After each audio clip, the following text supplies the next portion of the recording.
Corruption adversely affects each and every sector any of the sort of country. ideology. Just is a great location for Nepal to explore its potential. Namaste.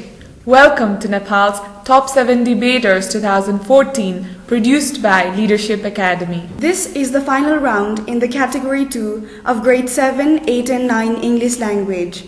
And the topic for today's competition is Government should prioritize agriculture over remittance economy. Let me now introduce our panel of judges for today's final round. Our first judge is Mr. NIRNAYA NSK. He is a radio presenter, humanitarian, and a performing artist who commercialized Nepali hip-hop. Our second judge is Ms. MANNAT SHRESTHA. She is the sub-editor of Himalayan Times Special Projects. Our third judge is Mr. RAJESH ADHIKARI. He is a member of Board of Directors at Chelsea International Academy and the founder director of Radio Lamjung. Our finalists in the 7, 8 and 9 English category are Stuti Singh from St. Mary's Higher Secondary School studying in grade 9 and Aryama Upreti from NK Singh Memorial EPS School studying in grade 9. Congratulations to both the finalists for making it to the final round of National Debate Competition. We will now begin with the debate. Let us invite the first debater, Stuti Singh from St. Mary's Higher Secondary School studying in grade 9. She will be speaking for the motion. Agriculture is not merely an occupation of majority of the population of Nepal, but also the only naturally renewable industry in the world. With its contribution to food security, employment, national income, trade and industrial development, agriculture continues to remain the backbone of Nepalese economy. Nepal is mainly an agrarian country with 66.5% of the total population's involvement in agriculture. Nepal's diverse climates in the hills and mountains favor lucrative production of subtropical and temperate crops, whereas Tarai, endowed with fertile plains, account for the major agricultural production of Nepal. The hills account for horticulture production and the Himalayas for livestock production. Put them all together, and Nepal commands a greater potential for agriculture than many other nations in the world because of its enormous diversity and ample water resources. Yet, it is very embarrassing for us to say that we do not have enough agricultural products for our own consumption, despite the statistics showing that Nepal is mainly an agricultural country. The data of Nepal Rashtra Bank shows that rice worth 2.87 billion rupees has been imported from India in 2070 BS and vegetables worth 2.16 billion in the same duration. Had these been manufactured in the nation itself, these import expenses would have been really low, depositing the billions into the nation's pocket. Remittance is only a short-term solution to unemployment. Till when are we to send off our worthy citizens to far-off lands and get enrolled in those lowly paying jobs? Should they input the same amount of toil in the arable lands of Nepal, they would have done much progress here. Plus, we have not been able to produce manpower as per the need of the foreign job market, due to which our citizens have to work as the unskilled or the semi-skilled workers, and their earnings are not enough. Thus, Nepalese labor is wasted for development of other nations, and our nation will always lag behind. Another chief drawback of remittance is the increasing dependency of Nepal on remittance rather than investments. This reduces the export level and increases the import level, which means that the money sent from abroad is again being directed outwards. Furthermore, should there be a sudden stop in the influx of these remittances, then our nation will suffer from huge financial crisis because we are not independent enough to back up the economy by ourselves. Isn't that a shame? If agriculture is developed, agricultural tourism can also be developed, which in turn helps to promote the local agricultural products in the world market and brings in lots of tourists from all around the world. Our country is not directly linked or directly accessible to the fuel pipelines, and as a result we have to import them from the neighboring nations at very high price. But if agriculture was developed and energy crops like maize and millet were manufactured in abundance in Nepal itself, we could have substituted the demand of the excessively increasing price of the fossil fuels. This would also help in reducing the import costs. The Israel government will now provides scholarships to 400 Nepalese students, as per the report in Kathmandu Post of 27th May 2014, that was yesterday, because they saw lots of prospects of farming in Nepal. So if international governments are investing, why should our government not prioritize agriculture?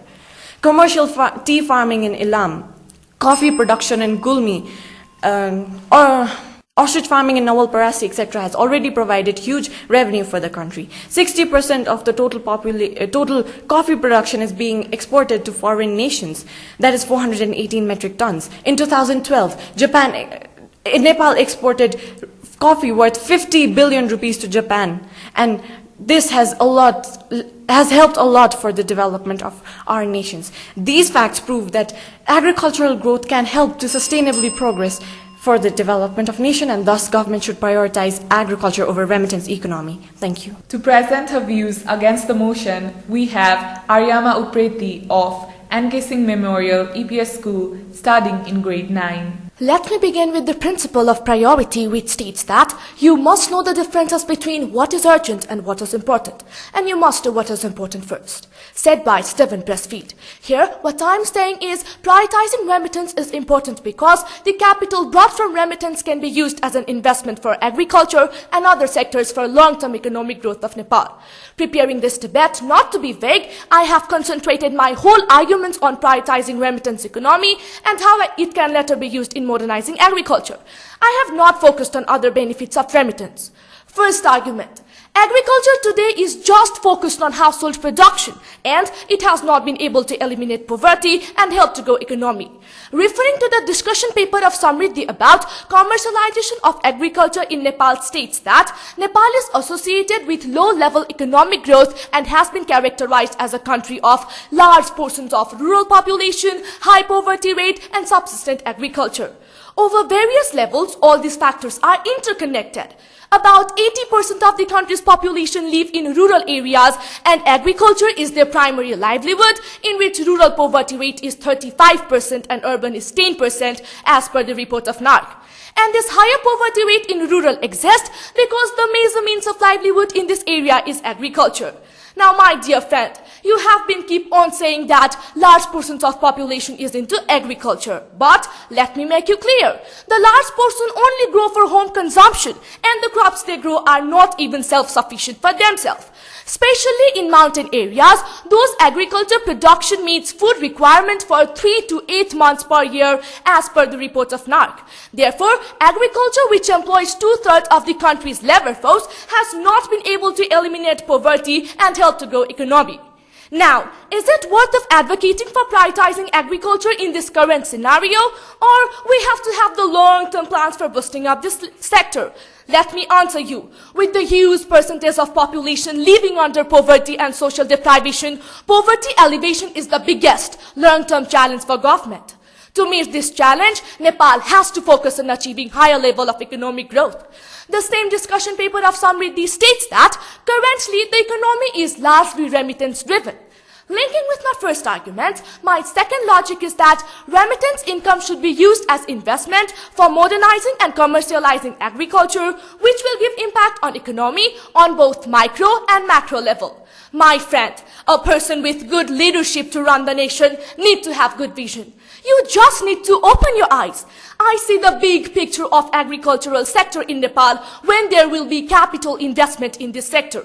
And when there will be capital investment in this sector, you just need to open your eyes. Now,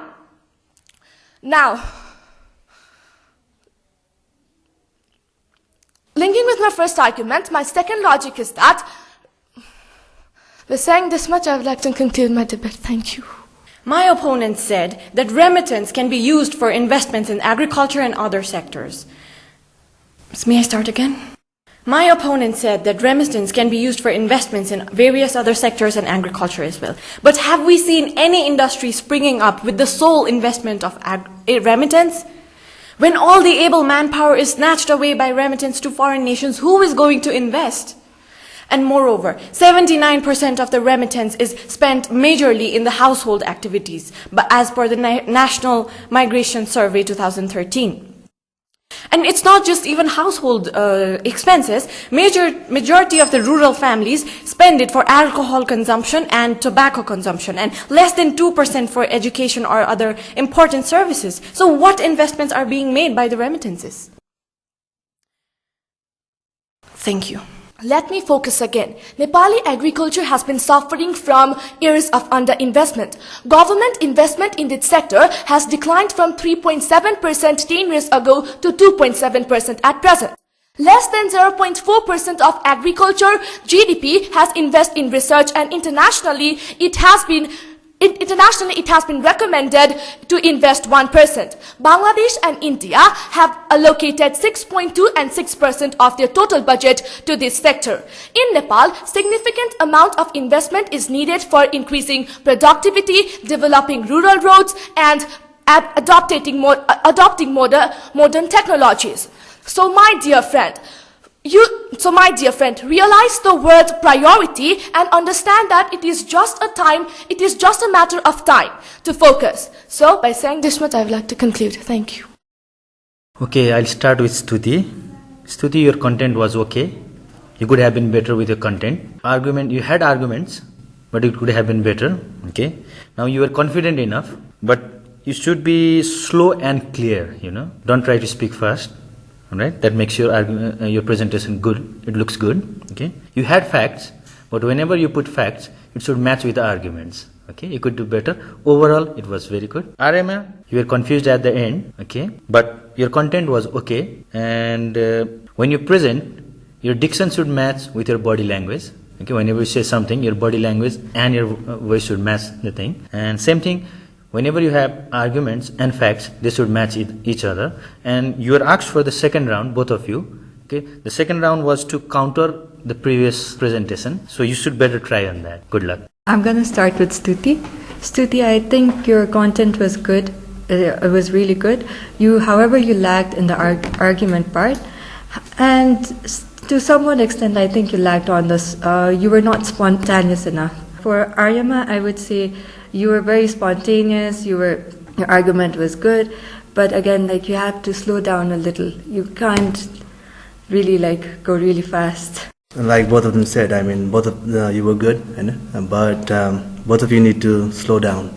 Both of you are running, you need to slow down. And then Aryama, you seem a little nervous, right? Don't be nervous, just slow it down. If you slow it down, then just think, just slow it down, that's it. And don't be nervous, Baze bike is around, and best of luck for that.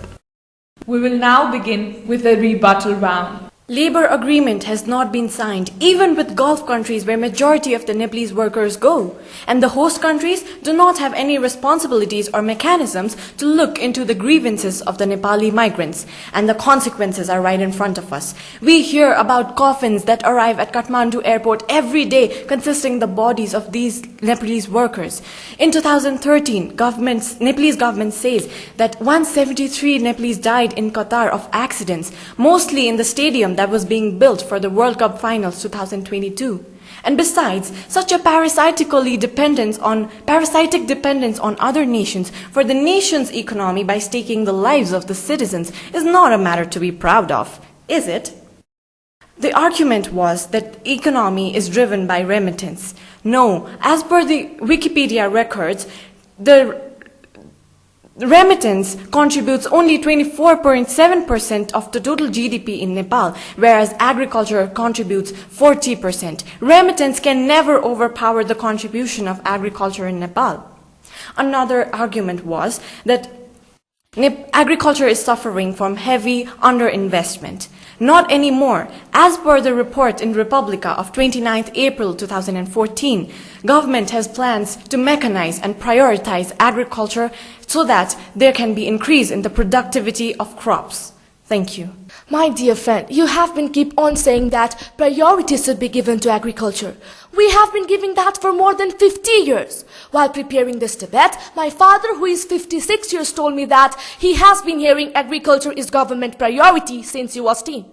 Actually, he was right. If we see the history, agriculture has been given top priority in each budget and every 5-year plans for commercialization and modernization of this sector. But there is no major differences in result because we lack on capital investment, which includes both financial capital and technological capital. Therefore, today the money we are bringing from remittance should be used as a capital investment. My friend, do you know about agrarian structure of Nepal? Agrarian society refers to the society that depends upon agriculture as its primary economic activity. Nepal is agrarian society, but let me highlight.